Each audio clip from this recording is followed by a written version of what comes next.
Ain't playing no game. You've got the drop on me. You'll get a hoot out of this. Come on, Earl, just pick one real quick. You know how I like magic. Faraday pulls a deck of cards from his pocket and begins his performance. But in the middle of the trick, he suddenly draws his gun, killing one of them and disabling the other. So unexpected. Faraday shoots off part of the man's ear and warns him never to cross his path again. I didn't want to kill him. He shouldn't have touched my guns. The story begins in 1879 in a small town called Rose Creek, which is under the brutal control of a robber baron and gold mining tycoon named Bartholomew Bogue. With an army of hired guns at his command, Bogue seeks to take full control of Rose Creek due to its rich gold mines. Beyond bribing Sheriff Harp and forcing the townspeople to work for pitiful wages, Bogue and his men routinely abuse their power, leaving the residents to suffer in misery and poverty. Fed up with their suffering, the townspeople gather in a church to discuss their options. Should they surrender their land to Bogue, or should they fight back with everything they have? The only person in town who supports Bogue is a brothel owner, the only successful businessman in Rose Creek. He'll give you a fair share. Oh, yeah, right. Share, Gavin. You're the only one making money here. No, you and your whores. Now, Fenton, that ain't fair. You know that. You were there the other night. As the townspeople vote, Emma and her husband Matthew firmly choose to keep their land, making it clear that they will never hand it over to Bogue, no matter what. But before the discussion can continue, Bogue himself arrives at the church with his armed men, instantly silencing the room. Tis the Lord's house.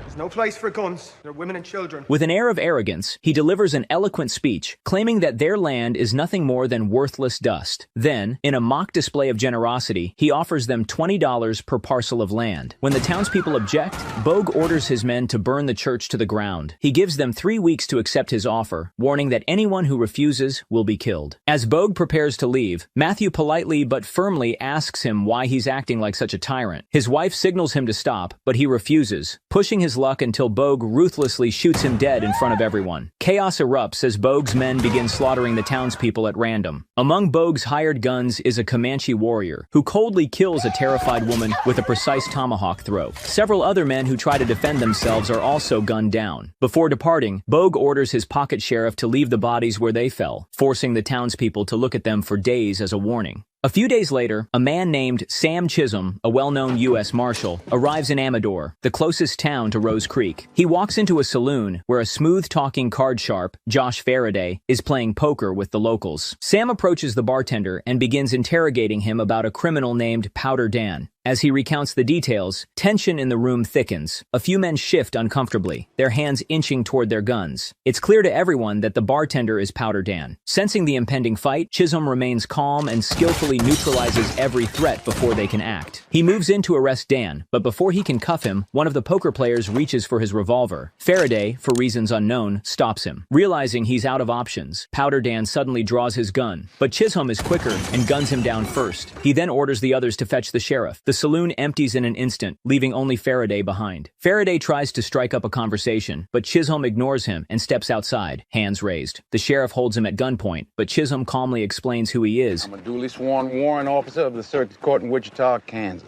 I'm also a licensed peace officer in the Indian Territories, all Kansas, Nebraska, and 7 other states. And presents a wanted poster with Powder Dan's face, proving his authority. Nearby, Emma and her friend Teddy observe the exchange. They realize this is the man they need. Meanwhile, Faraday sweeps up the remaining money from the poker table, grabs a bottle of firewater, and slips out the saloon's back door, only to be confronted by 2 men. They accuse him of cheating in a poker game a few days ago and intend to kill him for it. Without giving him a chance to escape, they drag him toward a nearby mine. At the same time, Emma and Teddy approach Chisholm, pleading for his help against the tyrant. They describe the brutal situation in Rose Creek. A rich man has overtaken the town. He's killed half a dozen men. He's got the sheriff on his payroll and Blackstone agents in his employ. You don't need a bounty hunter, you need an army. And we intend to hire one, sir. Desperate, Emma offers him everything the town has managed to scrape together. Been offered a lot for my work, but never everything. That man murdered my husband. At first, he refuses, but then she mentions Bogue's name. Chisholm's demeanor shifts. He takes a moment to consider, then agrees.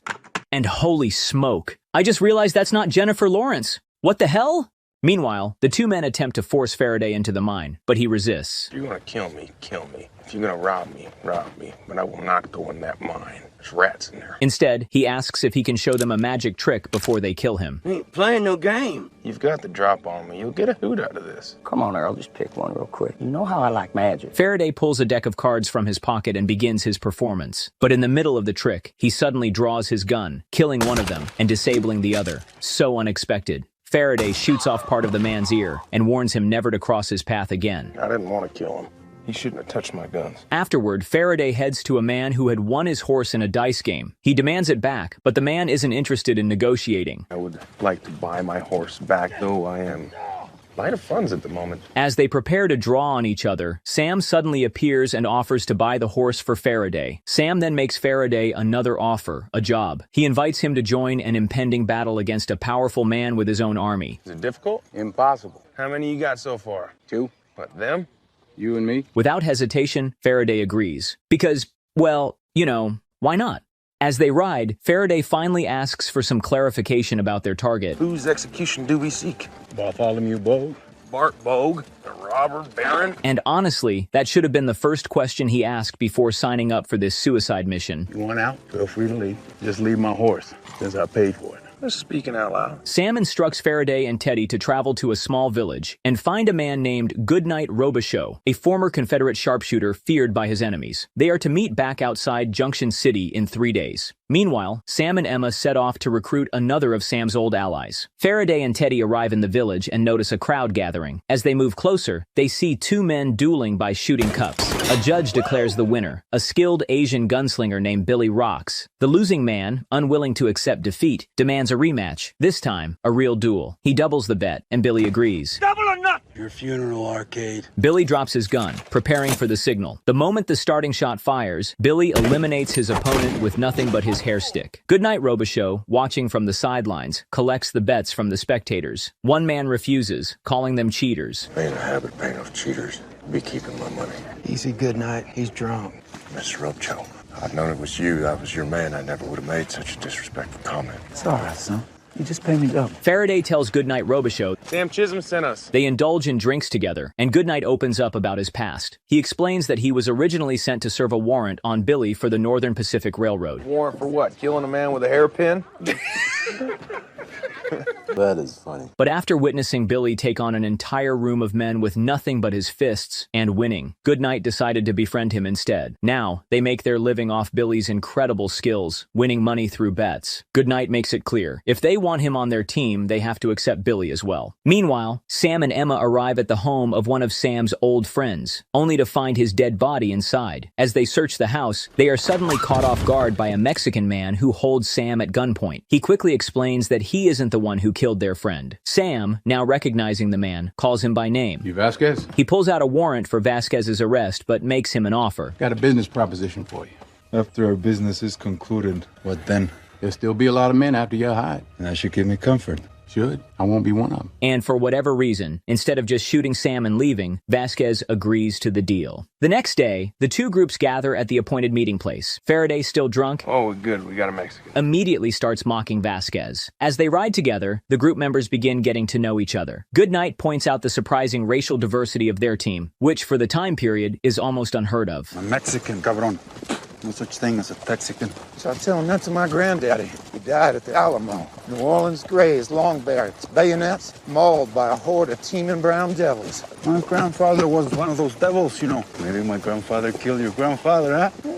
What a charming thought. And since we are bonding. They eventually arrive at the home of Jack Horn, another of Sam and Goodnight's old acquaintances. But instead of Jack, they find 2 goons waiting for them. The goons claim they've killed Jack Horn and proudly display his rifle as a trophy to prove it. You have no body? Well, you see Lynn here? Smashed a boulder over his head. Fell off a cliff. Snuck up on him, huh? Just as one of them finishes boasting, a tomahawk flies through the air and strikes him dead. Jack Horn himself steps onto the scene, his head covered in blood. Without hesitation, he brutally beats the second goon to death. These 2 ungodly creatures broke a rock on my head, robbed me of my possession. I trailed them for 2 days. Now I got a right by the Lord and by the law.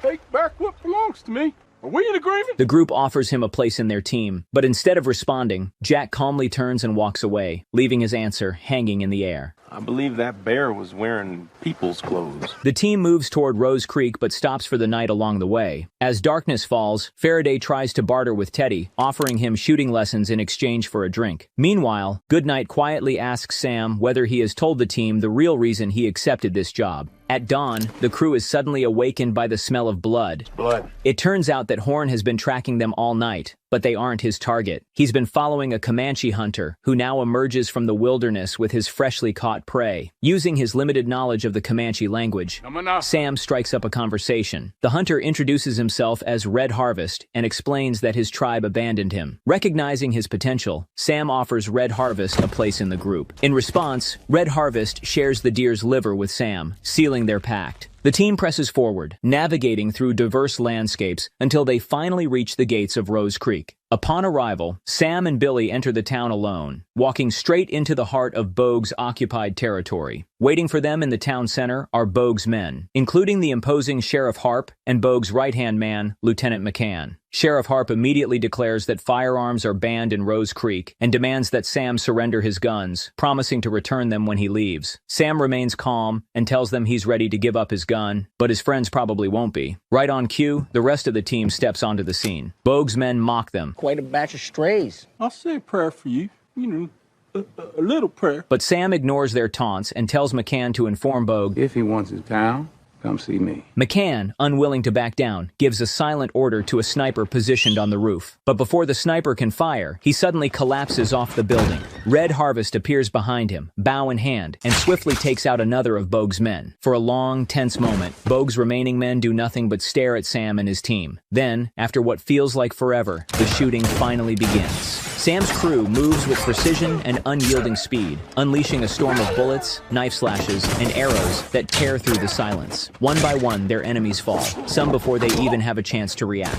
In the chaos, Bogue's men scramble to flee or find cover, but none of them escape. Anyone who runs is gunned down. The Magnificent Seven dominates the fight, killing nearly all of Bogue's men. Billy expertly handles his knives, while Goodnight, frozen in shock, fails to fire a single shot. His PTSD has paralyzed him. As the prolonged firefight comes to an end, only McCann and Sheriff Harp remain alive. McCann turns and flees, but Goodnight takes aim and holds him at gunpoint, only to freeze once again. Take the damn shot! Faraday urges him to shoot, but Goodnight lowers his rifle instead. To cover for his friend, Billy steps in and tells Faraday the rifle is jammed.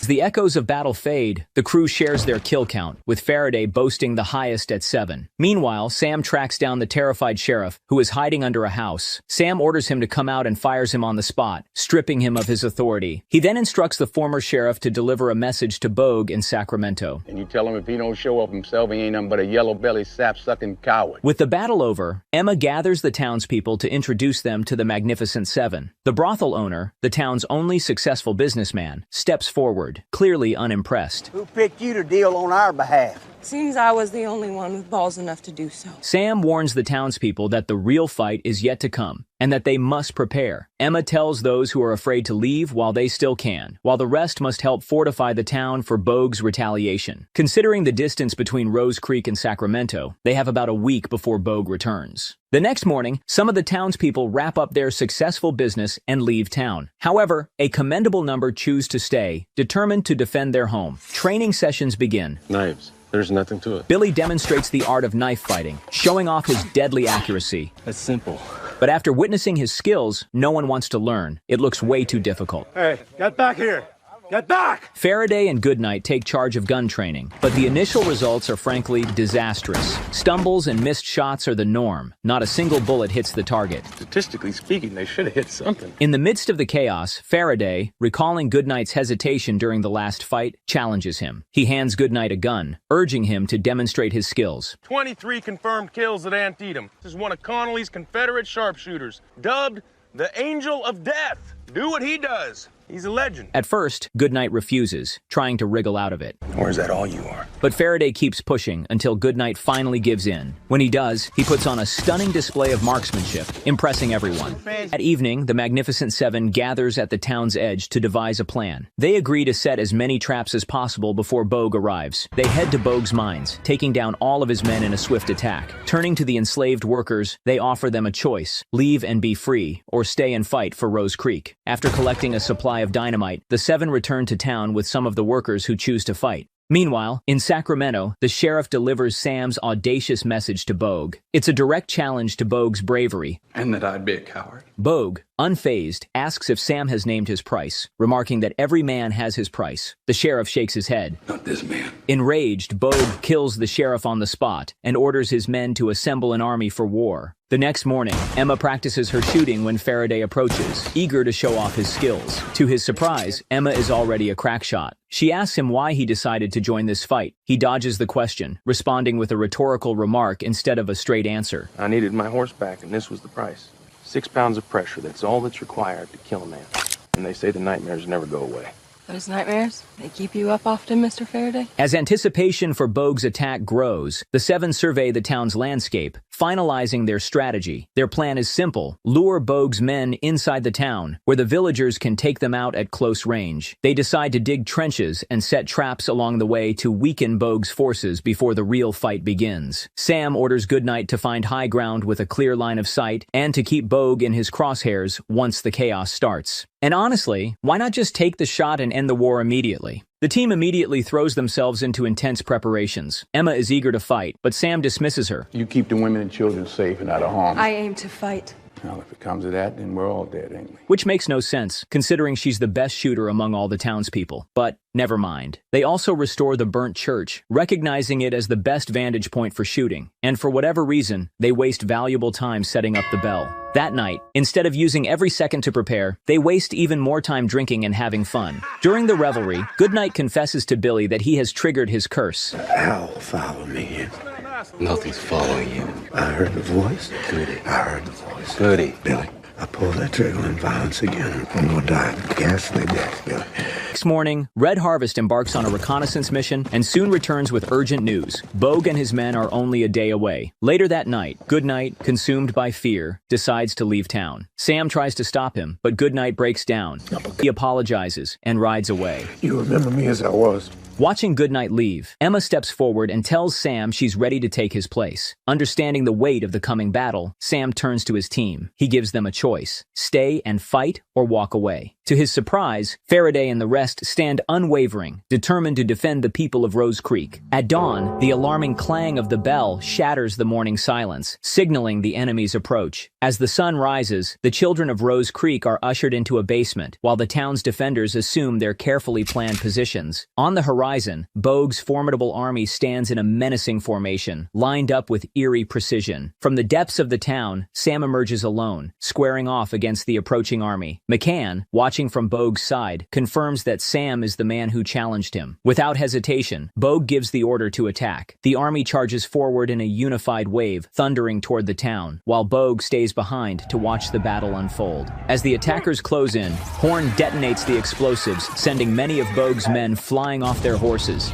Seeing this, Bogue starts to lose his confidence. The sudden chaos provides a golden opportunity for the defenders of Rose Creek. They unleash a relentless barrage of gunfire on the disoriented enemy. As the battle rages on, both sides suffer heavy losses, the ground stained with the cost of war. When the attackers break through into the town, Sam, Red Harvest, and Emma step up to fight them off. But even their impressive feats pale in comparison to Billy, who practically dances across the battlefield with his knives, leaving a trail of bodies in his wake. Faraday guns down enemies with a pistol in each hand, while Horn charges forward, dominating the enemy lines with his tomahawks and guns. Not to be outdone, Vasquez and Faraday take center stage, displaying deadly precision with their firearms. The town square becomes a playground for Red Harvest, who rains down arrows with masterful accuracy. Amid the chaos, Faraday ignites a series of explosive charges. With the enemy in disarray, the defenders strategically fall back. Sam, now in a near-berserk state, cuts through Bogue's men like a force of nature. Every movement, a lethal display of precision and power. Meanwhile, Horn makes a run for their cannon, but Billy covers him, epically taking out incoming attackers. Eventually, Horn seizes the perfect moment and fires the cannon, obliterating a large group of attackers. This sends a chill down Bogue's spine. Seeing his forces struggle, he orders his men to bring in the Gatling gun. Suddenly, McCann shoots Faraday, sending him crashing to the ground. In a fit of rage, Vasquez avenges his comrade. Though wounded, Faraday refuses to stay down. He pushes through the pain and keeps fighting. Just as the tide turns, Goodnight returns to the battle. He takes down Bogue's men with precise shots, shouting to Sam that Bogue's got a Gatling gun. I got the devil's breath! I got a goddamn Gatling gun! One of Bogue's henchmen hesitates, reminding him that they still have men in the town. Still have men there, sir.